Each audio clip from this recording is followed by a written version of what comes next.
This podcast is a proud member of the UUOP network.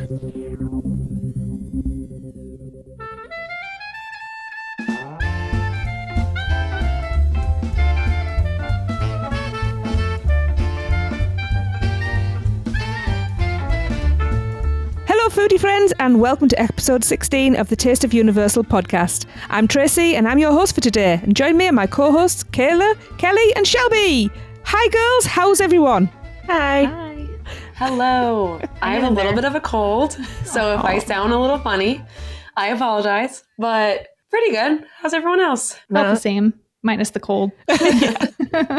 Not too shabby over here. Excited for spring and all the fun Universal things coming up in the future. What, is something happening? Yeah. Oh, I heard mumbling. Message.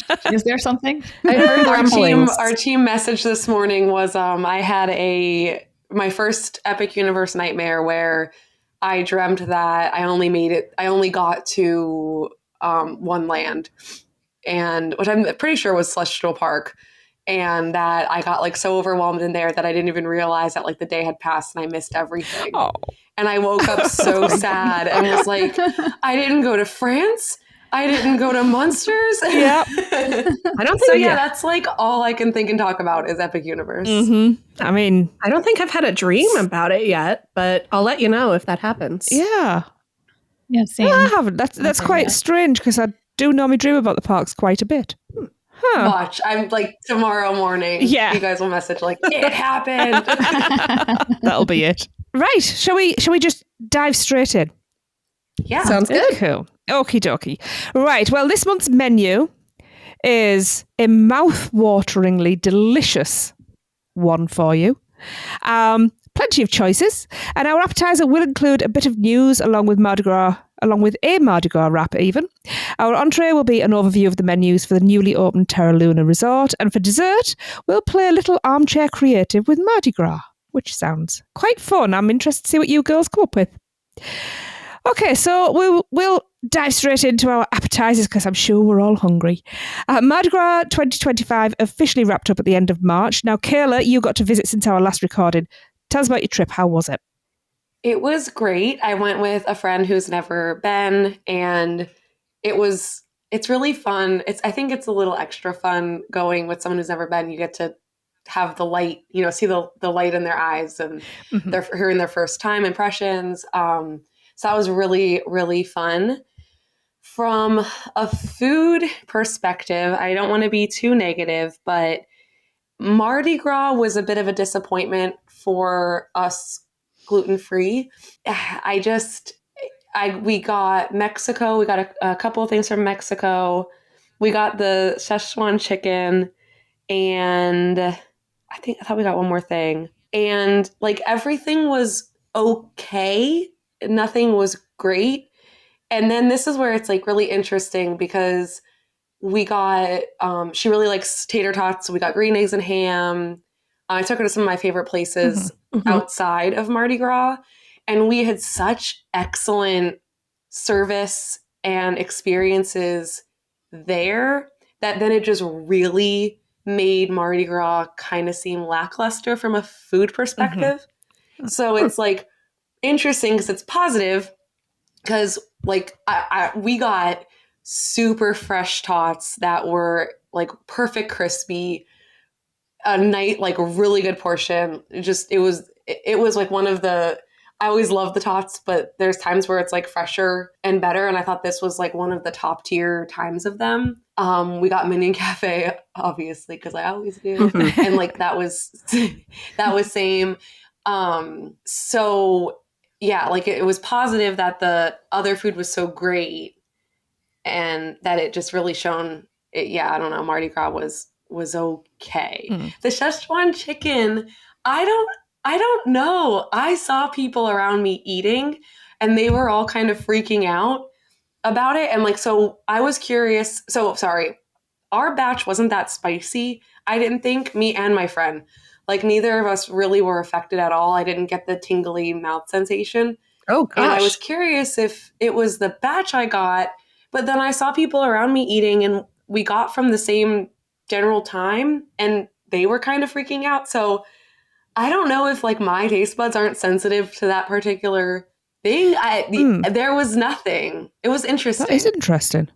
Yeah, because I based off of Kayla's review of that, because I was like, I can't wait for you to try this and tell me how it is, because I like spicy food, and I thought the chicken was really spicy and also delicious. And again, it was the kind of heat that it wasn't like spicy right off the bite. It just built and built and built. And I definitely got that my like tongue and lips were tingling and felt numb. And it took a while, probably like an hour before it felt totally back to normal. But my batch was really, really delicious. There was a lot of, like, you could clearly see the peppercorns in my dish. So I posed this to like our social media, and responses were legitimately all over the board. Like, my chicken was really dry and overcooked, or there were like different sized pieces. And so some of it was dry and some of it was perfectly tender. Some people said it was one of the spiciest things they've ever eaten. Like Chris Zavala on the main UUOP show said that it might be his favorite Mardi Gras dish that he's ever eaten at any Mardi Gras. Wow. It was my favorite thing that I ate. My best friend tried one piece and was like, absolutely not. That is way too spicy. And then she was still doing like the dragon breath thing later on from just one piece. So I don't know. I don't know if peppercorn affects people the way that like cilantro does, where some people taste one thing and some people don't. Oh, maybe. I don't know. I almost got another just to test. Mm-hmm. And then we had such good other food that I just ultimately decided not to. Yeah. Which I'm a little, now, I don't know. I'm a little wondering if I made a mistake there. Another thing with that Szechuan chicken is it was not, I ordered and then they grabbed the thing and handed it. So it definitely was not fresh scooped or anything. And the top layer was really dry from like sitting under the lamp. Oh, yeah. And then under that, it was much better, much crispier. So if Universal is listening, I think that is probably a big thing to learn from this year's Mardi Gras. I feel like I've heard that a lot, especially this year, that was an issue, that if there was some dried out stuff from sitting under the lamp. And I think you're pleasant. Unfortunately kind of always going to get that with any sort of festival, because they like have to make it in batches. And you never know. You can't really predict when the swells of people are going to come. Obviously, like more people around lunch and around dinner. But there was one time that I saw the line for the longest line I saw for the Puerto Rico booth was at like 3:15 p.m. on the Saturday, or the Saturday that I was there. That's random. Yeah. But yeah, so I think you have to give it that a little bit for any kind of festival or any kind of booth, especially if they're not necessarily preparing it right in that space. But yeah, we got some feedback about different dishes. I know, Shelby, you and I had very different experiences with the red beans and rice, with your sausage being very overcooked. Yeah. Oh. I kind of didn't mind it though. Okay. Like it wasn't bad to me, because sometimes like vegan sausage, if you don't cook it enough, it could be like kind of mushy. So like it didn't bother me that it was a little overdone, but yeah, we did have drastically different dishes. Yeah. Kelly, you reminded me, I'm forgetting my number one Mardi Gras food was the pan de bono, which I hope I pronounced that right. I heard a lot of people talking about it, and it made me so happy because, again, it was a gluten-free bread. I don't know. I don't think anyone noticed that it was marked gluten-free, and if they did, I don't think they really thought about it, that, like, bread, it's really difficult to make gluten-free, and that's typically the one place where people will be like, ugh, I'll never try a gluten-free sandwich or, whatever. And my friend is also gluten-free, and when we like ripped open, she was like, when do you see like the little holes? Oh yeah. If that makes nice sense. Little like air when pockets. You ripped it open, the air pockets, she's like, when do you see air pockets in gluten-free bread? Like, oh my God. I literally like went back twice to the menu to make sure that I was like, this isn't gluten-free. This isn't gluten-free, right? And she's like, Kayla, it was on that screenshot you took and you sent, because I took the screenshot of the allergy menu. So that was a huge win, even though it was so simple. Again, for a gluten-free person to get a really nice bun was like a really special treat. So thanks, Kelly, for reminding me. No. I totally forgot my favorite thing. The beverage. I was so impressed with the drinks this year. That's where Mardi Gras for me really shined.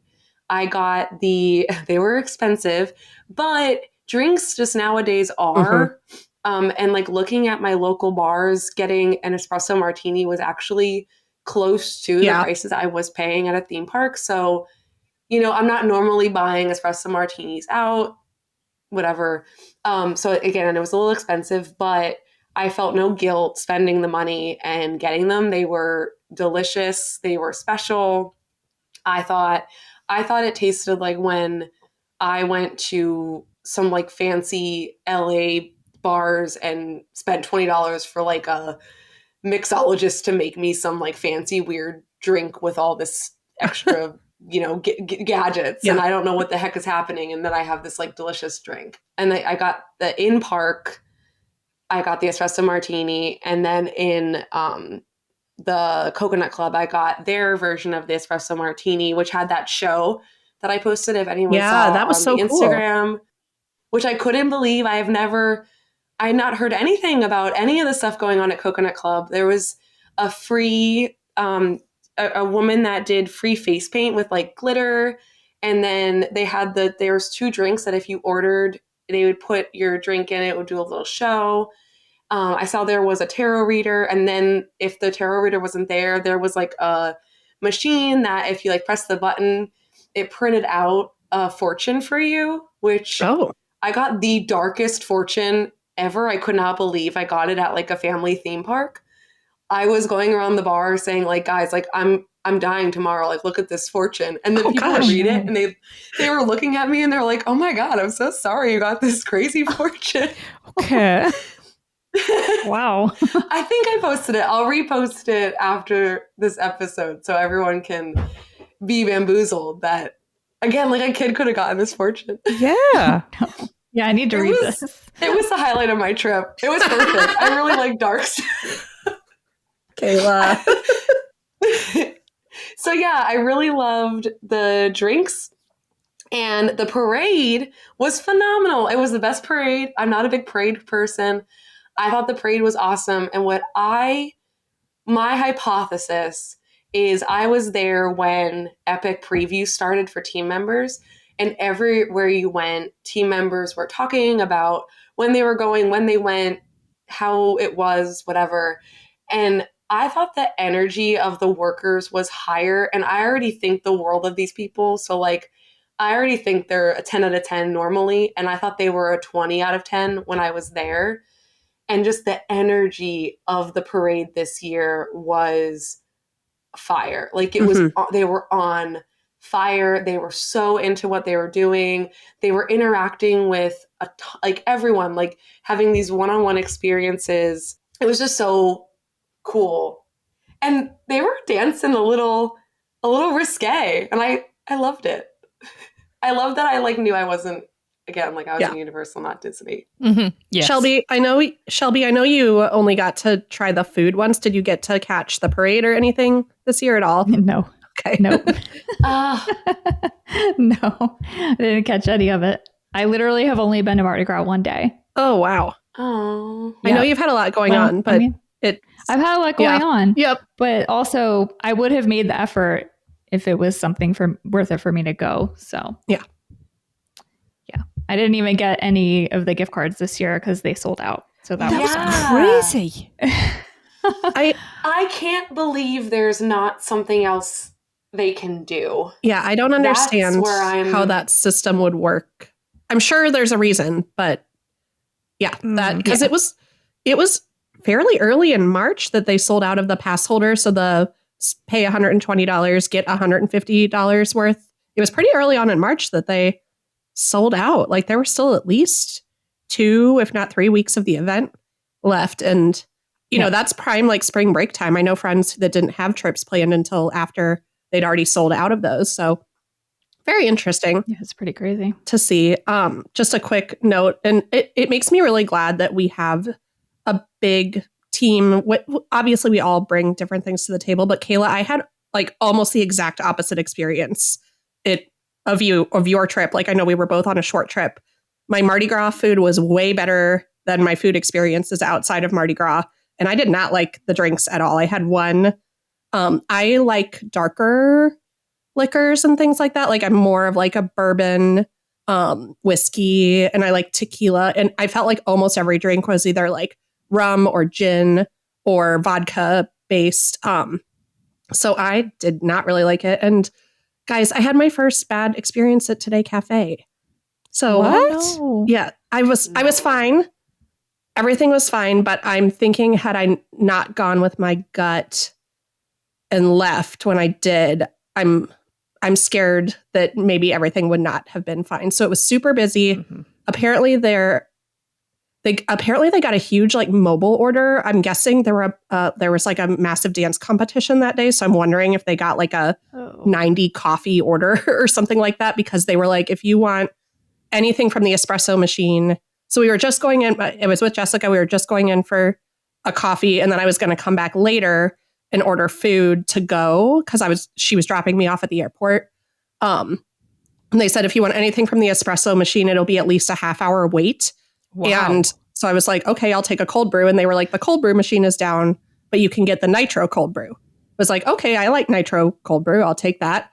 And then I said, can you save room and add a little milk to it or oat milk to it? And she was like, no, there's already milk in nitro cold brew. It was like, oh, I don't think so.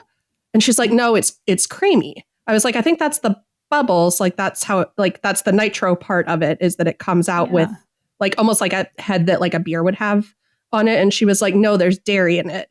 And then the lady next to her was like, no, that's not. That's just the bubbles. And they were like, let's go get the chef. And I was like, it's the crema, isn't it? That's a crema. Yes. I was like, it says like, I can see that it says vegan. Like I know this. Just give that to me, please. And then as we were leaving, like obviously like the coffee was fine, but they were arguing about whether or not it had milk in it. And once again, I'm now holding up a long line of people. And as I was leaving, I was like, I don't know if I feel, it was like very busy. There were people rushing around, yelling at each other, which is very not the experience that I typically have there.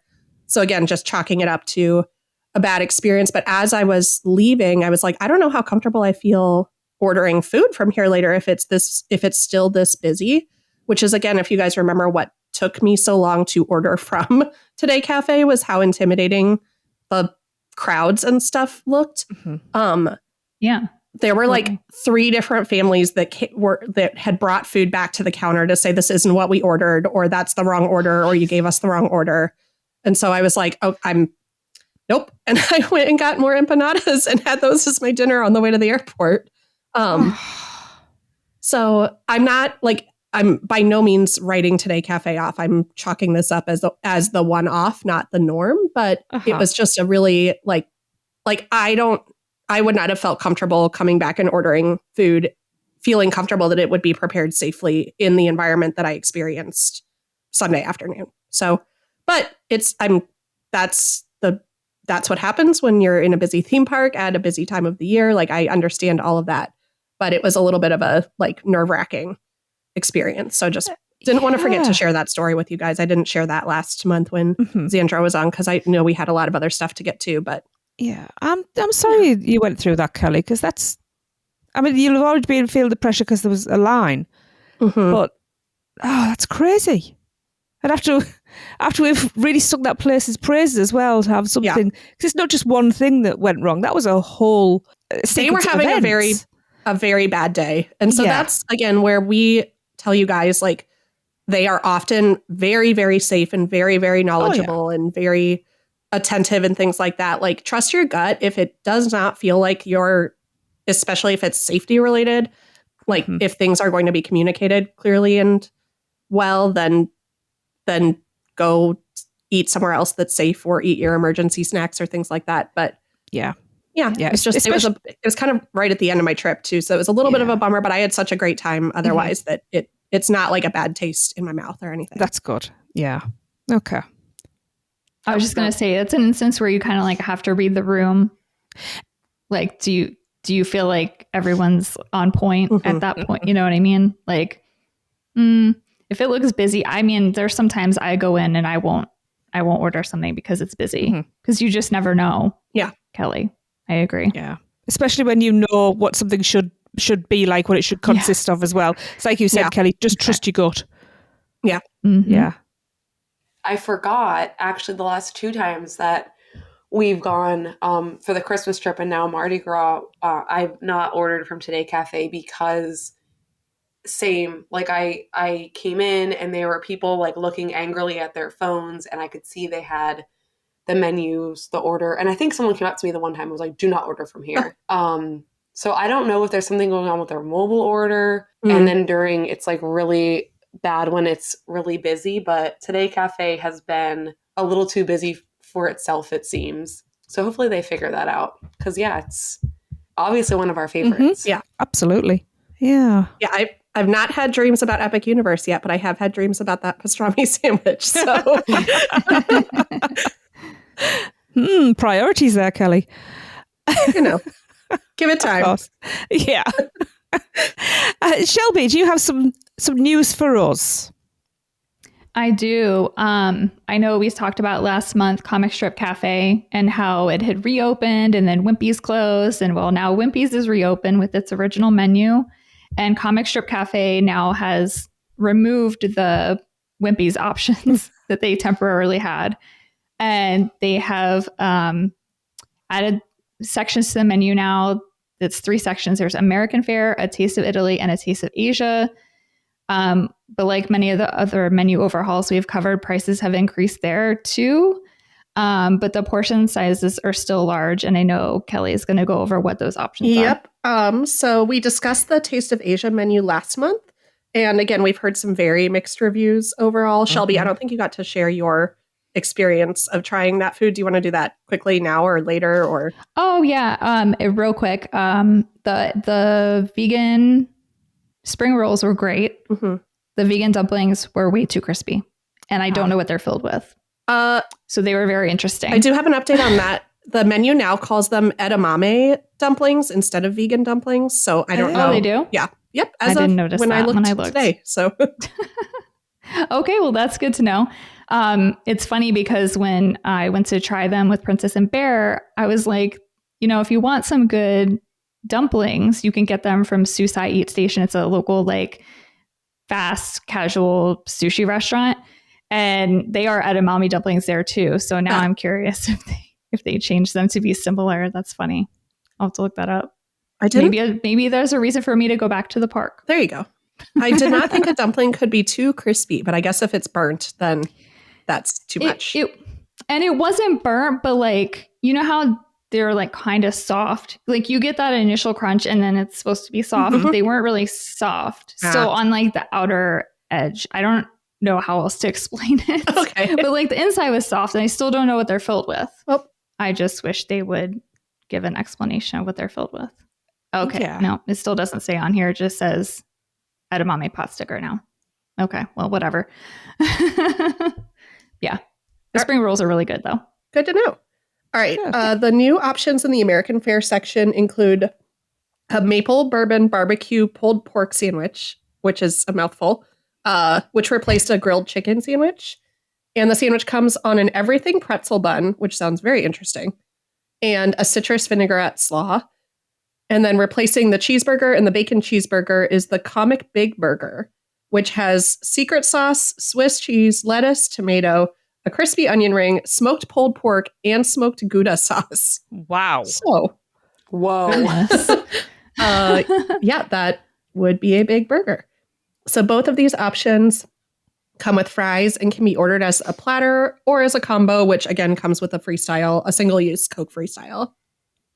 Wow. The Taste of Italy section lost the Caesar salad option, but added a grilled Tuscan chicken sandwich. It's on the ciabatta bread with provolone, mozzarella, arugula, tomato, sun-dried tomato, aioli, and it comes with fries. These sound really delicious. Gone are the individual cheese and pepperoni mini pizzas, and in their place, you can get a jumbo slice of their cheese or pepperoni pizza. Okay. I wonder if that grilled chicken sandwich could be made gluten-free. I think it said the burgers could be on a gluten-free bun, so I wonder if they could do the chicken sandwich also. on a gluten-free bun. Yeah. Yeah, there's like a couple of things like that. The burger, this like sauce and pulled pork sauce. Like there's a couple of things that would make it risky, and you couldn't have the crispy onion. So I feel like at that point I just wouldn't even try to make that. But I feel like that grilled Tuscan chicken would be a really good option. And the burger was more expensive too. I think the burger, if you got the combo, was like $22 something, and it like 18 or 17 or 18 without the single-use Coke-free style. But yeah, so it would probably not be worth the money if you have to modify it that heavily. Mm-hmm. Yeah. Although that burger, I do feel they could put like a couple of extra toppings on it. I mean, come on. I say wow. Yeah. And I'm just looking at the slice of pizza replacing the mini pizzas. I'm not against that because the mini pizzas just seem to be all crust. So at least this way you're getting a decent amount of topping. But yeah, there's a couple of things there that I may have to have some extra meals to fit everything in. Yeah. Any other thoughts on those? Just, I'm glad, again, this is the second episode in a row where I get to talk about barbecue at Universal, and I don't get that very often. It's interesting. It's that's like the one thing that I've wanted for so long, because Disney has so many different options for it, right? And it's such a like accessible food for so many people. I'm interested in it being like maple bourbon. Yeah, maple bourbon. You will be bourbon maple. Yeah, that maple bourbon does sound really good. Yes, but that's like Southern style. So then to then put it with like a slaw, like putting a vinegary slaw on a pulled pork sandwich is very Carolina style barbecue. So very interesting that they're like mixing up the styles there. I'd probably try that though. I was gonna say we'll have to try it and see how it tastes. Yeah. Yeah. I love pulled pork. Okay, let's move on then. So, on March 25th, Universal Orlando opened their newest on-site hotel, Terra Luna Resort. This is a sister resort to Stella Nova Resort. There's a lot of resorts there, which opened in January, and it's the second of 3 brand new Epic Universe hotels to open this year. Like Stella Nova, which we covered in episode 14. This resort's classed as a prime value hotel, and it has 750 rooms. There's only one option for room configuration, which is 2 queen beds sleeping up to 4 adults, but there are mobility and hearing impaired accessible rooms available, which I'm very pleased to hear about. The main eatery at Terra Nova is the Omega Cafe, which hopefully they still had not fixed the link last time I checked this morning. So listen, I wrote to them on Facebook and I was like, you guys need to fix your link. And they still haven't fixed it as of now, I think. Yeah. So everyone, come on now. The link is it's like Omega Cafe Market, but it's missing the E. Yeah. All you have to do is just go in your browser and type in the E in Market, and it will give you the menus in case they haven't fixed it by the time this episode comes out. Which you should. Like, why are the customers figuring this out, Universal? Come on now. Also, not only is Terra Luna not linked with the app itself yet, but Stella Nova is still not linked there. So you have to go to, you can't even, there's no way from the app to get to the Universal menus. You have to go to the hotel website and then like scroll down to amenities and more, and then click on restaurants, and then click on the restaurant, and then click on menu. So this is why we are doing all the work for you by having you listen to us. We did the homework of the 9 million links that you have to click to get from one Universal site to another. Oh, yeah, crazy. And adding that extra E. Yeah. for Omega. All right, so similar to Cosmos Cafe at Stella Nova, Omega Cafe has a grab-and-go market open from 6 a.m. to 11 p.m. The main section of the cafe is open for breakfast from 7 a.m. to 11 a.m., and lunch from noon to 5 p.m., and dinner from 5 p.m. to 10 p.m. So wait. Yep. Okay, yeah, it still has that weird 11 to noon. And it is. Yeah, it's very strange. I've heard reviews that even at Stella Nova, sometimes they will like stop serving the hot items even as early as like 10:30, even though their menu says 11. Wow. And there really is for that hour basically just grab and go stuff available. I don't know. That was very early on in Stella Nova. times. So I don't know if they've kind of rectified that situation yet, but I think that's important information for, especially if it's a family planning like an early lunch before heading into the parks, things like that. Just please pay attention to the times on the menus. Yes. Although you should be in the parks well before noon, people. For sure. Yes. But if it's, if it's your first day of your epic trip and you only have one day of your epic trip and you're at your hotel the day before getting excited and stuff. Yes. All right. So then kicking off the breakfast menu. And I do want to say, I would double check the allergens. And I have reached out I'm trying to reach out for the Epic Universe allergen menus to help plan for my trip and then help share information to everyone here. And I'm going to follow up actually, because there's a couple of things that weren't marked gluten-free that seemed strange to me. And then there was one thing in particular, which we'll shout out, that was marked gluten-free that I'm almost certain is not. So I want to preface the menus with, this is a new hotel that's opening, and as people are learning, and I would recommend being extra diligent because there was some stuff that made me a little nervous. Yep. Again, this is like, these restaurants are operated by Lowe's, not by Universal. Yeah. And Lowe's does not follow the same. We talked about this with the Stella Nova menus, but Lowe's does not follow the same policy when it comes to their menus that Universal does, where for the most part at Universal, if it's labeled gluten-free, dairy-free, vegan, you don't have to modify it to receive it that way. Whereas oftentimes for Lowe's, they mark things that can be modified, which we've talked about before, but having different systems of labeling could be really confusing if you're used to one. So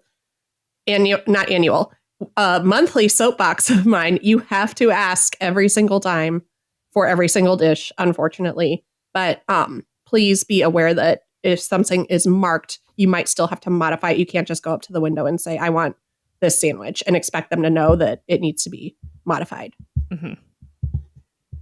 And just a quick PSA, I've noticed at Stella, they've already started changing the menu. Oh, so things we have already talked about might not be there anymore. Like there was like a scramble with tofu in it, but I was like, who is eating that? Because vegans can't eat it and vegetarians are not going to eat something with tofu in it. But anyway, that's already gone. Oh no, I was actually looking forward to that. Yeah. Okay. See, Tracy, you would eat that and that's okay. But, and now looking at that, I'm like, do they even have tofu? Because I was told they could make like an off menu tofu scramble. Well, if they don't have that dish anymore, can they even, accommodate that? So just be aware that these menus will probably change too. Hopefully they should, Shelby, because I'm pretty sure tofu is one of the wok options for the dinner menu. Okay. Well, so hopefully then. Fingers crossed. Yeah. Fingers crossed. We always expect anyway that with new places they tend to put out a massive menu and then pare it back, don't they? See what's most popular, what is easiest for the kitchens to churn out as well. So Yep. Yeah. Good point. Yeah. And now this reminded me. I apologize, everyone. My brain is very foggy. I got the gluten-free chicken tenders from Dockside. Finally, they were amazing. They were, I think it was $9. I think technically it was a kid's meal. And I think I got like 8 or 10. I thought there was like a nice like 6. I thought there was a nice amount already. And then I ate 2 and noticed that like it was 2 layers of these delicious, fresh chicken tenders with delicious fresh fries, gluten-free. I think it took like 10 minutes. It was so simple and easy. That was the first time I saw what Lee's talking about. I got there and it looked like there was a really big line, but everyone had already ordered. So like, I simply just asked, hey, are you in line? They said, oh, no, I think they are.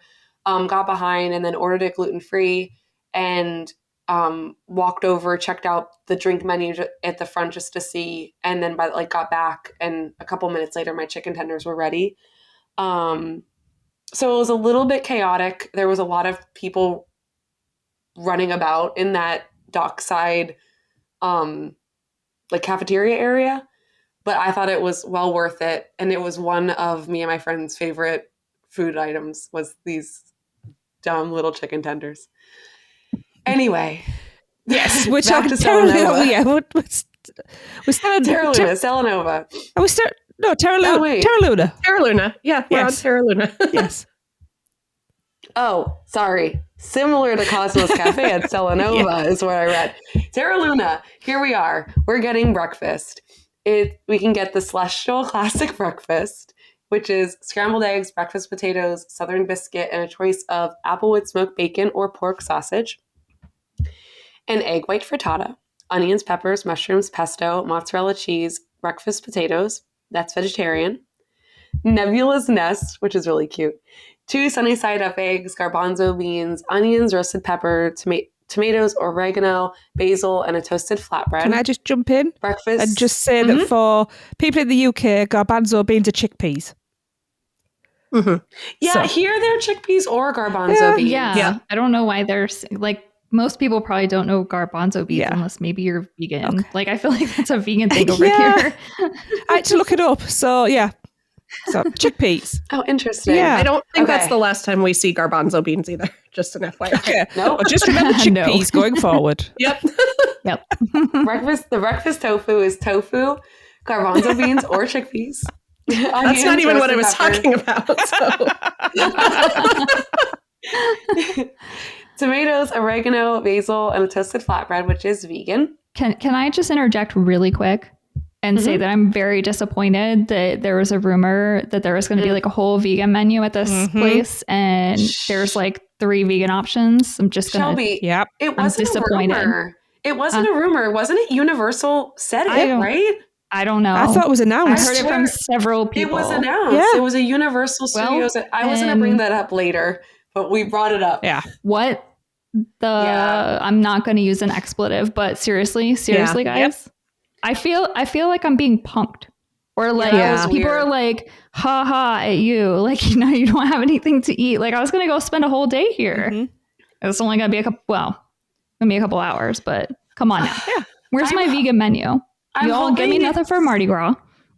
Right. I'm hoping it's coming. I'm hoping it's coming. Like I'm hoping there's something off and it was a little late or something. They're making it extra delicious. The last item is biscuits and gravy, 2 over easy eggs, onions, crumbled pork sausage gravy, and southern biscuits. And they're all $15. About. That's it. Yeah. They're all about. I Yeah. think they're between like 14 and 16 bucks as well. Yeah. Sorry. Thanks, Kelly. All right. I like what's interesting to have just like a one price for everything. Would be useful. All right. Next up for breakfast is the griddle section with entrees ranging from 14 to 16. This includes stuffed French toast, which has sweet mascarpone, mixed berries, and sugar dust. There's a chicken and bacon waffle, which is shake fried tenders with sweet whipped honey butter on a waffle, apparently, and bacon somewhere in there. A Belgian chocolate waffle that comes with a mixed berry compote, folded sweet cream, candy confetti, and sugar dust. Wow. You can get vanilla pancakes with the same toppings and an array of handheld sandwiches ranging from $11 to $12, all served with a side of breakfast potatoes or a fruit cup. You can also get a breakfast pizza with crumbled pork sausage gravy, applewood smoked bacon, scrambled eggs, cheddar cheese, and hot chili oil. That sounds delicious. Yes, I am all about the breakfast pizzas. I have to Yep. try this one. Yep, you've got to collect them all like Pokemon. Oh, yeah. Yep. Pizza Mon. All right. There is a ham, egg, and cheddar cheese croissant with a gluten-free option, an applewood smoked bacon, egg, and cheddar cheese toasted bagel with a gluten-free option, and smash toast, which is multigrain toast, avocado, tomato jam, crunchy seeds, and pickled vegetables. It's labeled vegetarian. I don't know why that wouldn't be vegan. Any insight, Shelby? I don't. I sent the hotel a message earlier, so I'll let you know if I hear anything. That seems like it should be vegan, unless like the bread isn't or the jam, maybe. So I was I gonna don't say, know. what about the bread? Yeah, I don't know. But I will tell everyone this, like Lowe's is really weird about labeling. Like I have found so many errors on like their other menus, not these new menus, just their Yeah. old ones. And I've had to like reach out to them and be like they had grits that were marked vegan. And I was like, oh, sweet, vegan grits. Like, I love grits. But they were like, oh, yeah, it has butter. I'm like, okay, well, it's marked vegan. You guys should probably fix that. Come on now. So we'll see. I hope that toast is vegan because that sounds good. Yeah. Yeah, I think it's weird that you can get the ham, egg, and cheese croissant gluten-free and the bacon, egg, and cheddar gluten-free, but you can't get the avocado toast. I don't know what on there. And also, I'm assuming gluten-free people know this. Like, we're not getting a gluten-free croissant. It's probably on a bread or on a bagel if they have a gluten-free bagel like they do at Seuss that I got at the Grinch breakfast. But I'm assuming not because, it's Lowe's and it's different. But anyway, you get my point. A kid's breakfast menu is offered here as well, with each option including a drink such as milk, chocolate milk. Where is the almond milk, guys? Apple juice or bottled water. I mean, maybe they have almond milk, but I'll go investigate. Options include smaller portions of the celestial breakfast, chocolate waffle, or vanilla pancakes. Each of these options costs $9 as of right now. Yeah. You can also find bakery case items such as croissants, bagels, and a resort-specific sweet and savory version of monkey bread called the Space Monkey, which is sweet dough, chocolate, applewood smoked bacon, caramel, confetti cream cheese sauce. Wow. Mark's getting that. Can I get that vegan, please, guys? Come on now. I've never had monkey Mark bread. is getting that. Oh my God. He'll have to do I a can't wait to review. tell him. I was going to say to make it vegan, do we take out the monkey? You know what's weird is I grew up eating monkey bread, but it was savory monkey bread, Yeah. not sweet. So this is like foreign to me. I'm like, sweet monkey bread. What's happening here? No, I only know the like maple, honey, sugar, gooey, cinnamony monkey bread. Yeah. Okay, let me ask you guys a question regarding monkey bread then. Is it like a pull apart bread? Yeah. Typically, and it's sweet? That's so weird to me. Like, we just never had the toppings. Maybe it was always just like real savory.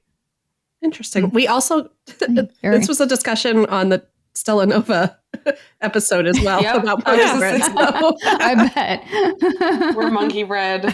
Every single episode will bring up monkey bread.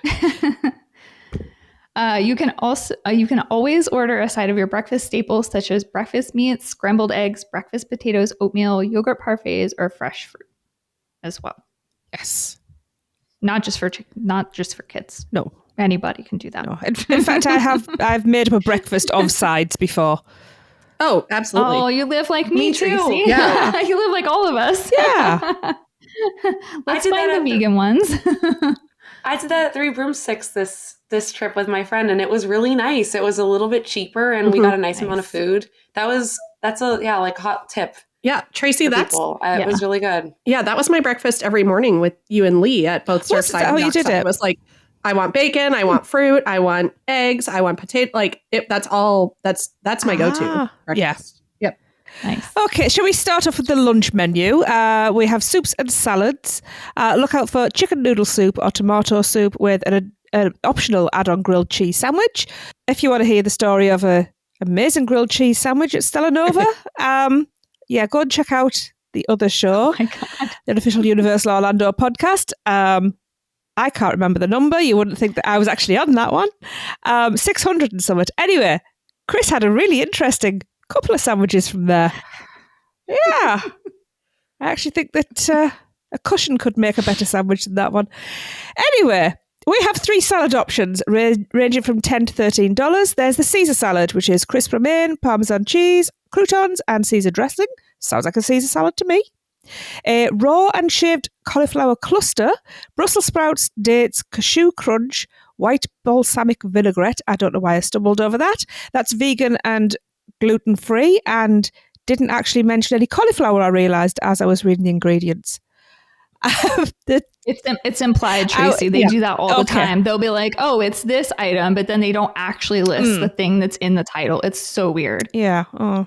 I will keep an eye out for that. There is a tossed salad of mixed greens, carrots, cherry tomatoes, cucumbers, radish, red onions, and your dressing choices are balsamic vinaigrette, blue cheese, golden Italian, or ranch. They're vegan and gluten-free based on the salad, on your dressing selection. You can add grilled chicken to any salad for $6 or grilled salmon for $9. All right. And kicking off the entree portion of the lunch menu are the grill options, which come with a side of French fries, sweet potato fries, or a small tossed salad. And your options from this section are in the $16 range and include the Terra burger, which is a double smashed beef patty, cheddar cheese, lettuce, tomato, onion, pickles on both apparently a cosmic bun and a challah bun. I think it was listed on two different buns. I'm guessing they meant cosmic sauce because it said cosmic bun and then listed all the ingredients and then said on a challah bun. So I'm wondering if that was just a typo that they meant like a cosmic sauce. But we'll update you if we figure that out. Yeah. I mean, maybe not, because they never make any typos, do they? Never, ever. Oatmeal. Oatmeal. Mario's favourite. That was the best typo ever, I think. A minor spelling error. We have to call it oatmeal every time now. I think so. Whenever we say that word. Yep. Brilliant. All right. Moving on, there's the Earth Shake fried chicken sandwich, which is a pickle brine chicken thigh with coleslaw, pickles, ranch aioli on a challah bun. A crispy cod. Why is it Earth Shake? Am I not getting the like cosmic reference? Is it like shake and bake? Like obviously not shake and bake. Is it like a less actual traumatic earthquake? Is it a tremor? If anyone has any ideas listening why it's called Earth Shake, I am absolutely like thrown. I can't stop staring at it. Sorry, Kelly. No, you're good. Well, that was not the first mention of it. That's part of the chicken and waffles. The chicken tenders were Earth Shake chicken as well. Oh. I don't know. I went straight to shake and bake in my head, but maybe that's because I grew up in the early 90s. Something like that, right? Yeah. Weird. Okay. The crispy cod sandwich has crispy lettuce, tomatoes, red onions, tartar sauce on ciabatta. There's a Hawaiian turkey burger that includes grilled pineapple, onions, and lettuce on a challah bun. And a big French dipper, which I've seen on social media a couple of places already. That seems to be the thing that people are gravitating towards, which is shaved ribeye steak, onions, provolone cheese, and then on a French baguette with the classic cup of au jus that you would get to dip it in. I just want to say something really quick. Yes. I think it's crazy that they were supposed to have a vegan menu and they don't even have like a Beyond Burger as an option for the burgers. Crazy. Are you guys kidding me? Like they're just like, no, we're not doing any of it. You can have some cauliflower and shaved Brussels sprouts and 2 salads. Yeah. I don't know, that's crazy to me. Look at there's you. also the other Lowe's hotels have it. A wrap. Like a wrap is the only thing that you can get from the entree section. There's something majorly wrong here. So there's also not many gluten-free options. And now you guys gave me the pizza section. I can tell you a little pizza drama that I have gluten-free. So we'll start with just the facts. The pizza section on the menu features garlic knots and a cheese calzone, in addition to 10-inch individual pizzas, which can all be made gluten-free with cauliflower crust. I don't think they can all be made gluten-free. I'll get into that. The 4 styles of pizza are margherita, fresh tomatoes, mozzarella cheese, and basil, classic cheese, pomodoro sauce. Did I say that right? Think so. Cheddar mozzarella cheese, hot honey chicken. I don't think we can get this one. Yeah. I'm assuming it's a fried chicken with grilled corn, caramelized onions, garlic cream, and hot honey drizzle, which is actually sad because all I want is that. And the Hawaiian moon, pineapple ham, peppers, onions, pomodoro sauce, and mozzarella cheese. And you could add Italian sausage or pepperoni to each of these for $3 extra. Now, the drama, first of all, it's not noted in the in the breakfast section that the breakfast pizza can be made gluten-free, which nothing on that pizza should have gluten. So it's a little confusing. I don't know why they don't offer that if they have the crust. And maybe they do if you ask. Maybe they would, especially if it was like not as busy. I'm not sure, but I thought that was weird. And then I went to look because I was curious about the hot honey chicken. So I went online and I went to place an order, and it says like can be made gluten-free, but there's nowhere for me to mark it. So like usually you know, at the parks, you hit the allergen and then they come. Usually on like anywhere to order, you would select gluten-free crust, like a normal restaurant. This had no option. So all it had was the options if you wanted to add Italian sausage or pepperoni, and then there were notes. And I had planned on getting this on my way back as like a late night, as everyone talks about getting the late night pizza. And if I'm like getting on the bus, then like I can order it and it could be ready, you know, whatever. But I cannot imagine trusting that if I put in the notes section, like make it gluten-free, that it's seen. Like I've seen people miss notes in orders like that. So I really think they should add an option to click and have the specified, do you want a regular crust or gluten-free crust? Yeah. I never mobile order from the hotels because there's no way to denote allergens at all. So as convenient as that would be, like even from the pool bar and stuff, like I never do that. And that's again a Lowe's thing that is not specific to Stella Nova and Terra Luna. It's actually a like most of the world thing when it comes to like hotel restaurants and things like that. It's just comparing it to something like the Universal Parks, which with such a high level of service. And it's even better at Disney. This is still one area that Disney dramatically outdoes Universal is in mobile ordering. But that's a conversation for a different day. Yeah. I mean, you'd think in this day and age that you should be able to, I assume that with some systems you can go and you can check the status of your order. And you'd think that there would be some way of them being able to acknowledge that they've seen that. So you can go and check it, check that it's been seen. It was just a little checkbox because it covers them and it inspires confidence in the customer. I mean, surely that's only a little bit of coding. Yeah, I'm probably going to email Lowe's, and I think that's a little ridiculous. I had never tried to mobile order from Lowe's, so maybe if they hear more, that's something. I've never seen anything like that. I was a little blown away. Yeah, I tried to do it for tacos. Oh gosh, where was I?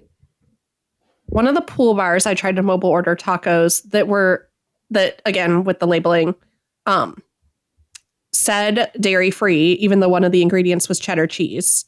And when I went to look on it, there was no way to indicate no cheese. And so I think I ended up not even going to that restaurant. And there are like, I don't want to sound like I'm bashing all Lowe's hotels or Lowe's restaurants. Like there are fantastic restaurants. There are some of the Lowe's restaurants like Amatista's listas. Yes. They list the top 9 major allergens like on the menu itself in the restaurant. And I've had fantastic services at pool bars, at Pier 8, at at Cabana Bay, things like that. It's just mobile order is not currently set up to be able to do anything as far as modifications go. Yeah. And I scrolled up to remind myself, I'm not sure if that breakfast pizza, I didn't realize it had a gravy on it, so the sausage gravy. Yeah, I think I skimmed it and read sausage and didn't even read the gravy. So that was just my bad. And then in addition to these pizzas, Omega Cafe offers 3 specials, a quesadilla, chicken wings, and a vegan cosmic explosion wrap. They tried to name it something fun, so that Shelby will be happy, which features hummus, grilled veggies, and spinach. I'm not sure what the word explosion in the name of my food, because I'd worry about what's happening later. Yeah, that's where my brain went, so I'm glad I wasn't the only one. Oh my gosh. Okay. So the lunch menu at this restaurant, The lunch kids menu at Omega Cafe consists of a cheeseburger, a small cheese pizza, chicken tenders, or mac and cheese, and comes with the same breakfast options for a beverage, the milk, juice, or water, and the cheeseburger and chicken tenders come with a side of fries or fruit.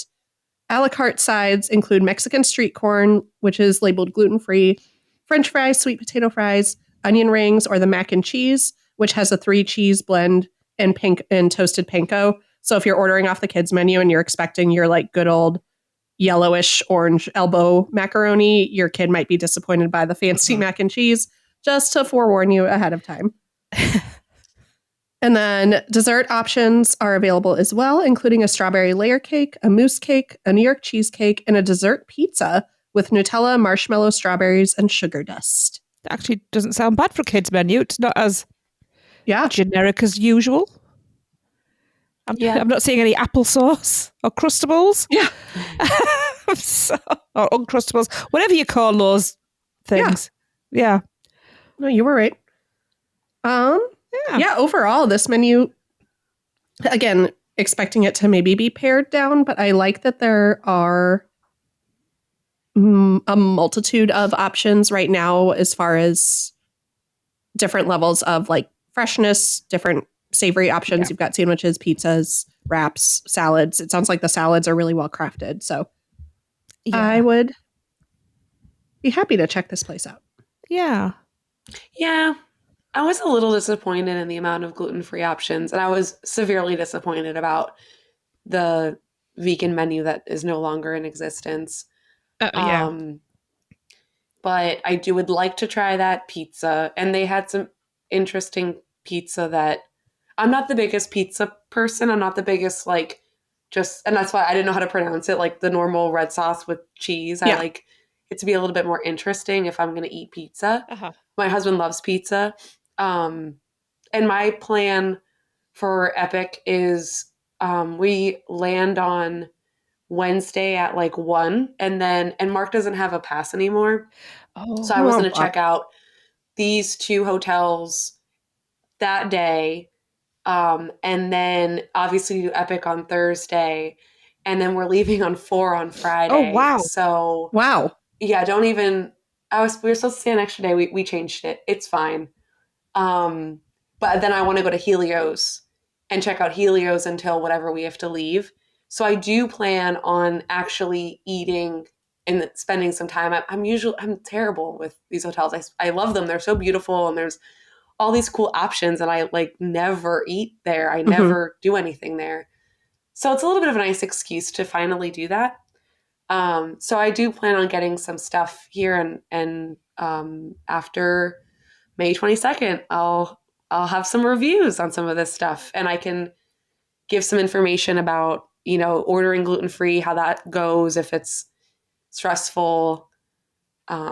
It was a little stressful at Dockside. I love the chicken, so I feel like it, I have a positive view of it, but I'm nervous about this. I'm nervous about the concept of ordering and trusting and all of it that goes with this kind of place versus an Ametista that's a sit down sit down meal with the waiter or waitress, and so yeah. Kayla, where are you staying for your Epic trip? We're currently at Dockside, and I keep checking if these open. Okay. Or if Cabana goes down, because I just love Cabana. Yeah. But we're probably going to stay at Dockside. Let's be realistic. Okay. Tracy, do you know where you're staying? Yeah, we're Dockside this time. So I was kind of thinking, I was like, maybe they're staying. Yes. Maybe I'll see you. Yes. I would hope it's going to be so chaotic. Yeah, I hope so. I'm so nervous. I'm really freaking out of the chaos of that trip. So don't mind me freaking out. Yeah. Apparently, well, it sounds like for opening day, we are essentially going to be doing a 24-hour day. Yeah. Because apparently we're getting in line somewhere between 3 and 4 a.m. Yeah, I'm not going to do that. Yeah, and then we're recording immediately afterwards as well. Oh my god. Yeah. That's cool. I would. My husband gave a flat no, and I'm like, I don't feel all that strongly. So I'm cool. We wake up early anyway, so I have a feeling we'll wake up earlier than we think and then head over there. Yeah. We have one day and that's our only shot until October, so we really have to get every second we can in there to make it count. So, but also I hope you guys also feel the freedom to take your podcaster hat off for just a little bit. I know you want to get the content out there immediately, but this park is going nowhere. And if you don't, like, the park will be there for a very, very, very, very, very long time. It will. But the opportunity for you to be present in this park on opening day is a very small chunk of time. So I'm really hopeful that you guys are able to not stress about getting everything done, seeing everything. Like, obviously, there's no way you're going to get everything absolutely done. Absolutely not. Like, if I would love for you guys to be able to just like walk around with giant goofy smiles on your face. All of you. I'm talking to all of you because I won't be there opening day. I'll be there like a month later. But that opportunity to be there day one is never ever going to happen again. Where the opportunity to talk about all of these things, all the food, all the rides, all the shows, things like that, will be there forever. Yeah, exactly. I mean, that's part of my priority is, like you said, just to be present. My expectations are managed. My plan is, if I can get around every land and ride one or two rides, see a show, eat some food, I'm happy because I know I'm coming back. That's me. You know, and that's me. If I don't get to ride anything, I'll be a bit bummed. But I'm coming back. My priority is to just take in everywhere.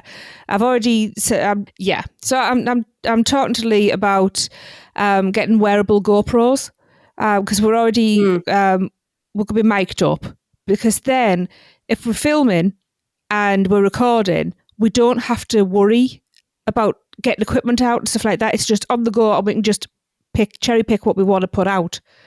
I'm sure we'll do a few quick lives at like 2 or 3 minutes, literally like like flash live. But I've been very much thinking about this, and I think we need to invest in some equipment, which means that we get to experience it. Yeah, because I've been to too many places. You have to. Yeah, and I've seen too many places through the lens of a camera. Yeah, and I go back and I don't have the emotional connection to the photographs, the video I've got, because I was concentrating too much on getting the shot rather than enjoying it. And it's not happening this time. Our plan is just to enjoy and like just to say that we were there on opening day. Yes. And my like MVP is that I get to walk all the lands. Yeah, that's it. And like I think like 1 or 2 rides and a show. Yeah. Is like potentially really my goal, and going with those, and like you said, like I'll be a little bummed if I don't get to ride a ride, but like ultimately it's just that seeing it all with my eyes and saying I was there. Yeah. And then it really hit me that like, because I was thinking, if my Mark he gets tired earlier than me, and I was like, what if he wants to go back, which he will not. And he's like, Kayla, why would you even say that? But I had like this, like, I'm like doom spiraling. And I was like, what if Mark wants to go back and I can't, like, it's going to be crazy. And I have friends that are there, but what if they're like, I can't reach them? And I was like, you know what? All of the lines, we're going to be with people that like have also been dreaming of this day. Like no one there just woke up at 5 a.m. and got tickets. Like we're with the theme park nerds that have been waiting for this day, that are telling their friends and family, and their friends and family are tired of hearing about it. Like, oh my God. Sorry, Kelly. I know you're not going to be there. No, it's okay. But also, I need you guys to stop, because we have a whole epic preview episode coming next month that we have to record about our ideal days and our things like that. So I'm going to put a hard stop on Absolutely. this tangent. I agree. Bring us back to the dinner menus at Omega, Tracy. I will. Okay, so the dinner menu at Omega is largely the same as a lunch menu, minus a few sandwiches. However, there are a few unique entrees that are served exclusively between 5 and 10 p.m. The first up is a buttermilk brined fried chicken served with Mexican street corn, whipped potatoes, gravy, and a southern biscuit. And this item is marked gluten-free, but we've not been able to confirm that at the time of recording. So be careful there. As always, if you have dietary restrictions, please confirm with the chef before ordering your food. Better safe than sorry. Another dinner exclusive entree is the spaghetti and big meatball served with a tomato ragu, parmesan cheese, and garlic bread, which sounds quite good, actually.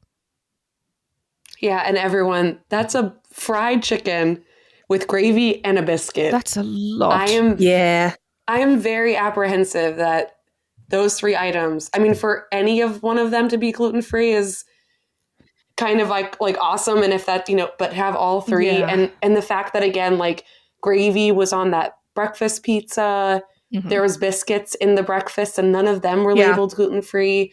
I have a very hard time believing that's gluten-free. So I really recommend talking to a chef. Yes.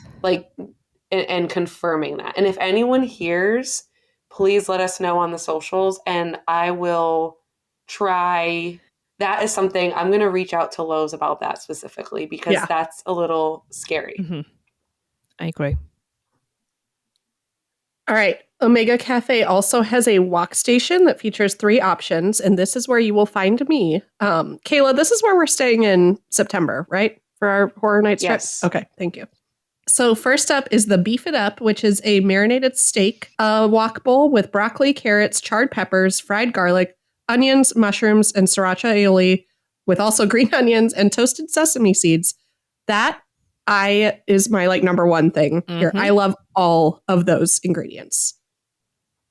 That sounds awesome. Next up is the salmon option served with pineapple, mango, bok choy, charred cauliflower, cucumber, sprouts, cilantro, lime sauce, green onions, and toasted sesame seeds.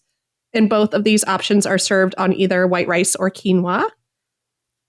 And then the vegan option for this station was the menu was a little unclear on what it's actually served on. So it's the option is seared tofu and vermicelli noodles, so I'm assuming it's served on the noodles, but I'm also assuming you could get this over rice or quinoa, but who knows? And it features cabbage, asparagus, cucumbers, edamame, peppers, mushrooms, roasted peanuts, sesame ginger dressing, green onions, and toasted sesame seeds. Oh, that sounds really good. Those all sound fantastic. Just be aware if you have peanut allergies that this would be a higher risk of cross-contamination there. But I've done the walk experience at Royal Pacific. I can see it. Yep. Where we Islands Dining Room. Islands Dining Room. There we go. Thank you. One of the best meals I've had on Universal property was the walk experience at Islands Dining Room. I would highly recommend it, especially for a special occasion. You get so much food it's expensive. It's like 40 something bucks a person, but you get so much food because it's essentially like a buffet with all the different sides. And they're so good about allergies there as far as if you want something from one of the buffet sections, they'll bring you fresh stuff from the back of the kitchen that hasn't been touched by That's good. other people. But yeah, I love a good walk station. So this is where I will be in September. And another good thing about a walk station is the food you are getting is as fresh as it can be because it's cooked there and then. Yep. So that's definitely an I wish option. Universal and Lowe's would do a complete sweep of no more soy sauce and replace it with tamari or gluten-free soy sauce. And then I could have this and it'd be awesome. Because this sounds delicious. And the vegan option sounds really nice. It really does. Although I would leave the cucumbers out because I don't want heartburn. Interesting. Nope. Yes. You and heartburn in theme parks is not a good mix. No. You have witnessed the worst heartburn I have ever had in my life. I thought I was dying. I thought I was going to have to give Tracy CPR from her heartburn. No. In fact, death was preferable at that moment in time. Oh my gosh. And yet you still ate some of everybody's lunch options. I tried. I had a little bit of chicken because I was starving as well. Oh, that stinks. yeah. And I just, not even water. It was, I think. Speaking of water. There you go. Good segue. Yeah. Next to the pool at Terra Luna Resort, you will find the Moonrise Bar and Grill. Like many poolside eateries through Universal, here you can find some of the same options available at the indoor quick service locations, plus a few unique items. The drink menus are unique to Terra Luna, and the drinks at Moonrise Bar outside are different than drinks at the Luna Bar in the lobby. So if you want to do a bar crawl, make sure you hit both up. For snack options at Moonrise Grill, you can get chips and dip, nachos, hummus and pita, a hot dog, tempura cauliflower, and buffalo wings. From the grill, several items from Omega Cafe are available. In addition to those, you can order a hot chicken sandwich, shrimp tacos, or our favorite, the Cosmic Explosion. I forgot that was actually inside, so that's not a unique menu item. But you can read the description again if you'd like. Yeah. You can get the explosion wrap at the pool. That sounds a little unsettling. Let's not do that. I don't think any of the pool options were gluten-free. Again, like chips and dip. Yeah. I'm like curious if maybe one of the dips aren't, and if you can talk to someone and they maybe can give you an extra. Because I think there were 3 dips. I think it was like salsa, guac, and onion dip or something. So again, as I find out more, I'll update. But I was I'm disappointed because I'm sad I can't try more. Right? I don't want to sound like that negative SNL character that's like womp womp. But I'm just sad that I can't get stuff. Yeah. No, I get it. You know. Womp womp. You make me laugh. I'm trying to be sympathetic. Oh, right. Well, as Kayla mentioned, the lobby bar is called the Luna Bar. It features a wide array of unique cocktails and 3 spirit-free, non-alcoholic cocktails. Sorry. And that means that's not juice, right? Like that's the spirit free. Right. Okay. Yeah. So the difference I've asked that on every single one as well. The difference between a mocktail and like a non-alcoholic cocktail is that they make alcohol-free spirits that taste like liquor, that have the like burn or the after feel of it or the taste of it. So it's instead of a mocktail being like a daiquiri mocktail would just be like blended strawberries and ice basically, but a non-alcoholic, whatchamacallit, a non-alcoholic cocktail that would feature like a spirit-free would also have then the alcohol-free rum or whatever in it. So it tastes like you're drinking a real drink. It kind of gives you that experience without that. And so that's why they're also, I know we talked about this before, but a little bit more expensive than a mocktail that's just juice, but has the like flavors of a cocktail, but with a little less expensive than something that would have legit alcohol in it. I like that idea. It seemed like it was saying like the like spirit-free non-alcoholic cocktail was like, wait, what? Like we're saying the same thing twice, but then it's a cocktail. But now, thank you, Kelly. That makes it does a lot more sense. Yeah.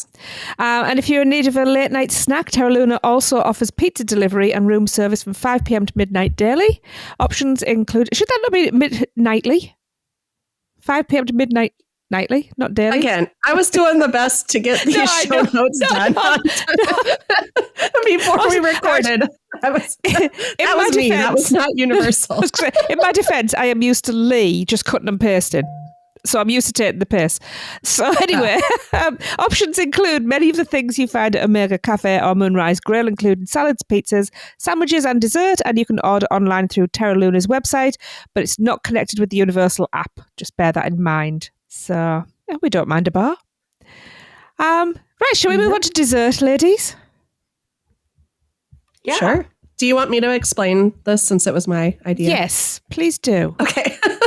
So in thinking through having just been to Mardi Gras and that I've only been, this is only my second Mardi Gras this past year, or the year before was the very first time I've been. And so I know they've done this whole like it looks very different than it used to. And they've done this more carnival style of flavors the last few years with different booths from around the world. So this is a little bit of a like armchair creative moment for us to talk about like an ideal Mardi Gras booth that we would choose with a couple different options as far as savory or sweet or entrees versus sides or drinks or things like that. Just if we could come up with a booth, what would it serve? So yeah. Okay, Shelby, take it away. You can go first for us. So I'm going to be a little less creative probably than the rest of my co-hosts. But I'm going to do a best of Mardi Gras booth. Oh. So it's all my favorites throughout the years that they've had. So I kind of did it by like savory sweet drink. And I know someone else did that too, but I copied you. You're forgiven. So my number, and thank you. Well, I was like, I don't know what I hadn't thought about it. And I'm like, you know what? I just want to bring back like my favorite items. These are our booths. You go for it. Right? Yeah. Okay. So my booth, number 1, fried green tomato po' boy. Ooh. Of course. We obviously knew that. Obviously. I mean, if someone didn't know that, do you even know it? Have you listened at all? I don't know. I just gave 2 giant thumbs up, which is a great thing to do for an audio podcast that all of you can. I love that. I'm giving the thumbs ups too. Great. Okay. My second item is the jerk jackfruit from way back in the day. It was so hot and it was lovely. I loved it so much. The third item is Pepitas Bravas. Yes. Because I think that was the best iteration of the petitos that they've done. And then I was going to add the vegan churros, of course. I don't need the ice cream. I'm fine with just the churros. I don't even need dipping sauce, guys. Like I'm not, we don't need anything fancy. And then the chocolate bourbon pecan pie from last year's Mardi Gras. Excellent. And then I grabbed 2 drinks. I grabbed the buko juice from last year and then the maple lemonade from a few years ago. Ooh, so that sounds delicious. That's my perfect Mardi Gras booth. Come on, Universal. Give me a reason to come to awesome. Mardi Gras. I have only been one time this year. It's so sad. That's a really diverse booth as well.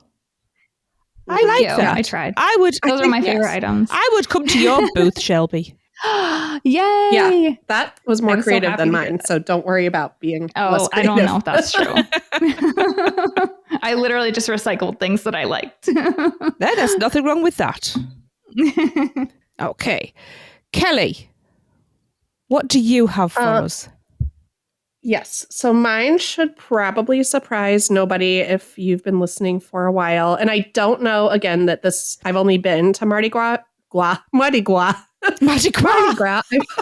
Have you been at the bar already? No. It is Friday afternoon and it is after 5 o'clock, but no. I would love a Cuban booth. And I know we've had similar-ish foods before, but Cuban is my favorite kind of cuisine. I know we have ropa vieja in like multiple places on property between Strongwater Tavern and Minions, but this is where, again, that I've had the ropa vieja from Minions and then was told that it's not dairy free, that whole debacle. So I would love a good old ropa vieja entree from there that is dairy free. And then lechon asado is another dish that is very common in Cuban cuisine that's delicious and very accessible for food allergies. It's like citrus marinated pork that's then like flash fried. And then you've got all your different sides. Like you could have tostones, which are the unripe plantains that are double fried, or the maduros, which are the sweet plantains that are fried that have more of the like banana taste to it. And they like fried yuca with a mojo sauce, and congri rice, which is like in very traditional Cuban food. Congri rice is with red beans instead of black beans, so it's red beans, and it's the Cuban version of red beans and rice. Nice. That's usually has like bacon in it, and it's like smoky and delicious. And so my mouth is like full of drool as I'm saying this. I'm also starving, and I might go to Little Havanas for dinner tonight, so might happen as soon as I hang up.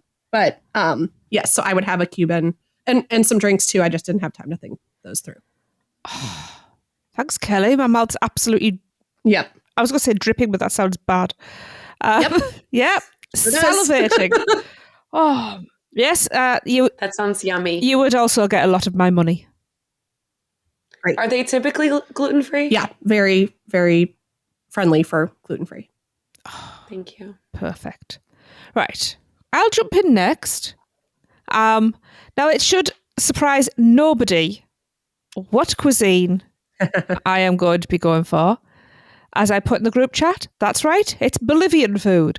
Oh, yes. Yes. I'm doing a Korean booth for us because I'm very passionate about this food and I think everybody should try it at least once. But I am keeping it less scary. I'm not giving you the scary Korean foods as some people find them. So we are going to have tteokbokki, which is spicy rice cakes. And also buldak ramen, because everybody loves buldak, even idiots like me who can't even handle that spice. But I also want to have optional packets of cheese for people, because a little bit of cheese on tteokbokki and buldak can take away some of that fire a little bit. But you can get, in Korea, you get the cheese is all individually packaged. So that would help with cross-contamination. Interesting. Yeah. Okay. But also, I don't know whether you've seen it, it's called omokguk, and it is fish cake soup. And Koreans have sheet fish cakes, which is folded and put onto a skewer so it looks like a ribbon. And Yes. it's served in a broth. And seriously, when I was in Korea, if I passed a street stand selling this stuff, because it was like about $1 for a skewer and the broth, I couldn't resist it. It's the most delicious thing. The broth itself is so refreshing. So we're having that as well. Dessert, we're going to have hotok, which is a small stuffed pancake, like a hand-sized pancake. They're very hot. They're usually stuffed with nuts and sugar and honey, so you have to be careful you don't burn yourself, because I did that. It's painful. And bungapang, which are the fish cakes, not a fish cake like before, a sweet cake shaped like a fish filled with red bean paste, which is similar to chocolate. Yes, not as sweet. I've had cake with red bean paste. Yes, I love that. Yeah, I've had mochi Uh-huh. with red bean paste. Yes, that's actually one of my favourites. And I do have some drinks for us. We have shike slush. And shike is a non-alcoholic fermented rice drink with malt added in, but you can turn it into a slush, which is very refreshing. Terra beer, which actually goes well with the hotel that we are discussing. And soju, which is their spirit, one of their spirits. Yeah. But if for the clever customer, if they buy Terra beer and soju, they can mix it and make sumek, which is a very popular Korean cocktail. So this sounds awesome. Yep. Tracy, I love how passionate you are about that food and how much you know. That was really cool. Little bit obsessed, I'd say. Just yes. Again, to pull the curtain back a little bit, I sent this idea out and Tracy was like, let me think about that. And then 2 minutes later said, I have 4 entrees, 3 desserts, and 3 drinks. It's like, okay. I don't even think it was 2 minutes, was it? I wonder where she's going with this. Yeah. So yes, Kayla, your turn. Really quick, I want to add to your booth. I'm curious if this is Korean or if it is not. And if my friend... I Googled it. My friend showed me in like an Asian mart, there's like, it's like seaweed seasoning, but it has like a lot of other stuff in it. And there's all different kinds. There's some with like dried shrimp. Yeah, that's furikake. That's Japanese. And where Japanese. Japanese. Okay. Yeah. I'd consume a lot of that as well. Okay. Because I was then I Googled it and it says that there's because the Korean rice balls that have like the rice and it's like covered in like a seaweed. Yeah, it's. I feel like that could be so easy and delicious. Oh, it really is. Yeah, crispy gim it's called, and it's crumbled, and the rice is rolled in it. Oh, yeah. Yes. Okay. Yes. Anyway. So I Tracy, think I will. You can't see it, but I just turned my camera on and I'm holding a jar of furikake up to the camera. So yes. Yes. Good stuff. I think I will surprise people. I don't think I've brought up with talking about Mardi Gras how much I love Indian food. Oh. Indian food is one of my favorites. One of my roommates was Indian and she would make me Indian food all the time. And then I worked with a lot of Indian people at Bank of America. And for my birthday the one year, we did a palak paneer off where 3 people made me palak paneer and I had to pick my favorite. Wow. Palak paneer is my favorite Indian dish and it needs to be served at my Indian booth. Mm-hmm. If you don't know what it is, it's a spicy sauce and it's made from spinach and the spinach is like mushed down like you wouldn't. It just makes like a green sauce, but it's green from the spinach. And paneer is a cheese it doesn't melt and it reminds me of like a tofu. Mm-hmm. Yeah, that's a good description. Yeah. It's very unique. American food, I've never had anything quite like palak paneer. So whenever I talk about it, which is often because I love it so much, it's like hard for me to explain to people if you've never had Indian food. So we're having that and we're having pakoras. Oh, yes. Which are chickpea flour fritters. Oh, yeah. Vegetables. Yep. And oh my gosh. I went to Ireland for a work trip and my favorite meal was an Indian restaurant. And pakoras, like I dream about them. My sweet treat, so those are the 2 that like I know for certain I needed to enlist in the help of Google to come up with some sweet treat ideas and a drink.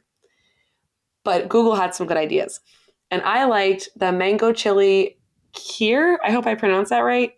It's a creamy rice pudding with mango puree and a hint of red chili. Ooh. And I like that idea of like crossing the like mango with tahini idea with Indian rice pudding.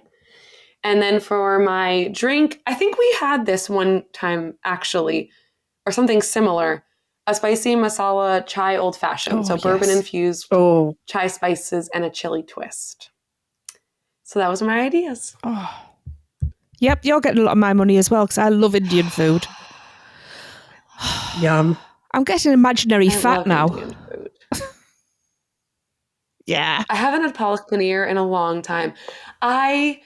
I made it once and it actually turned out pretty deliciously and I was very surprised. I struggle getting my spinach to mush down to like Oh, you need a food processor for that? Yeah, I have one. I don't know. Anyway. I think you need to make that again soon. You like mushing it like whatchamacallit? What's the Puerto Rican mofongo? I pictured you like mushing the spinach in a giant wooden vat with the stick that you mush up the plantains for mofongo. That's what I pictured was you with your spinach going mush. No. All right. I like all of our booths. Yes, I do. And they Universally, were all you could take those ideas. very different too. Yeah. Good stuff. So when we have our little Taste of Universal Food Festival, this is what you can expect. Mm-hmm. Yep. Yeah. Something for everyone. Yeah. I'll be busy enough this Michelle, weekend. Add it to the list. Thanks, Kayla. Got enough to do. Anyway, right. That's going to bring us to the end of episode 16 of the Taste of Universal. As always, we want to end with an opportunity for you to connect with us. You can find our podcast on all the usual podcast platforms. And please subscribe, rate, and review wherever you can. Find us on Facebook at Taste of Universal, on Instagram at Taste of Universal Podcast, and follow Shelby on Instagram at Universal Orlando Vegans. You can email all your questions and comments to thetasteofuniversal@gmail.com. For all your other Universal news and content, go and listen to our network host, the unofficial Universal Orlando podcast, as well as the other podcasts on the network. Rush of Fear for your year-round Halloween Horror Nights news, reviews, and chat. The Theme Park Duo for coverage of everything West Coast. And Port Key Passport, a Disney-centric podcast for adults. Please like, subscribe, and rate them all. We hope you enjoyed episode 16 of The Taste of Universal. Our next episode will be out on May the 8th, and that'll be our insane Epic Universe preview episode. But until then, thanks for tuning in, and don't forget to tip your server.